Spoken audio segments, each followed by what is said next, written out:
There's really nothing complicated about a guitar cable like this one. There's an inner wire, which has the guitar signal, and then there's an outer wire, which is the ground. I'm sure a lot of you know that bending a wire back and forth, just like a paper clip, eventually the wire inside of this cable can break or deteriorate or, shear completely.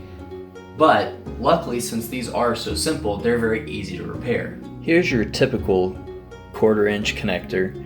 As you can see, this one's been used quite a bit. A lot of the chrome has worn out.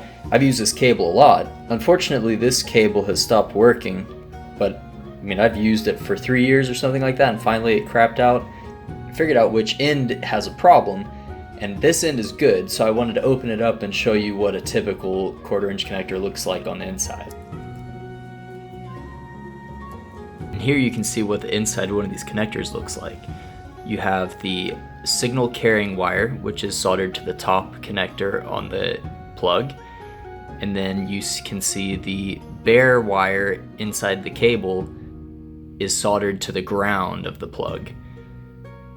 So if you open up this cable at any point along the entire length, you can find the hot and you can find the ground, and if you have one of these plugs, you can resolder it.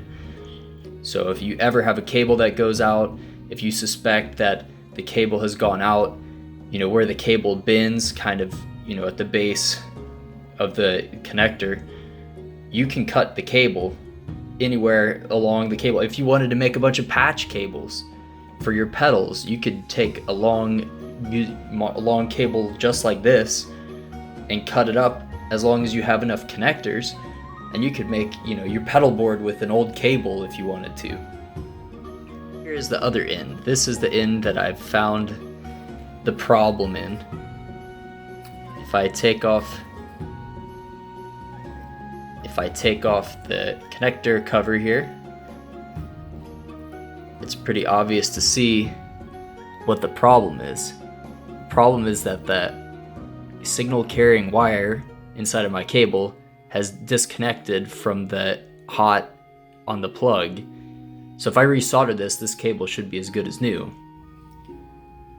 To prove my point here, I'll disconnect this connector from the cable, cut the cable, find the ground and the hot, and then resolder it.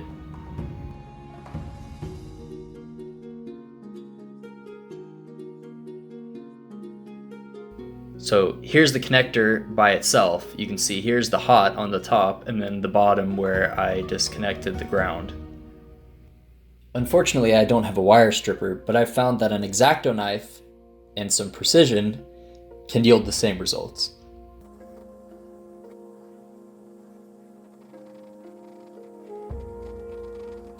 So here you can see a cross section of the wire that I just cut. So you have a rubber shielding that is protecting the inner wires. So the little ring that you can see around the inside is the ground, and then you can see that the very inside there is the signal carrying wire, which also is insulated with some rubber.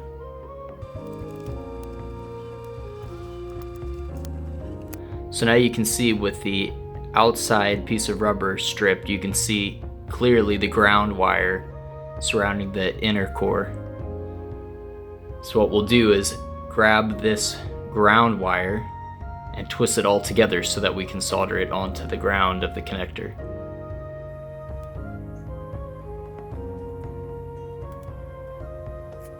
And now it's time to strip some of the rubber on the inside as well.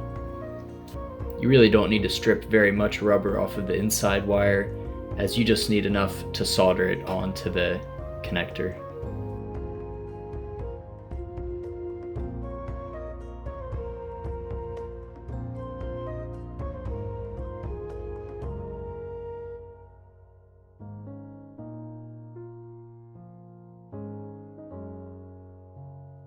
Now our cable is stripped back properly and ready to be soldered back onto the connector.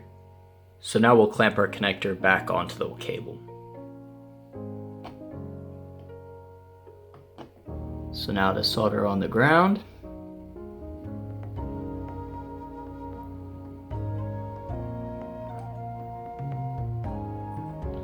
Just like that.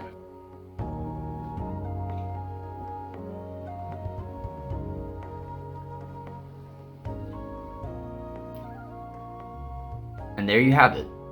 Good as new, reconnected. Now we'll test out this cable.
Ow.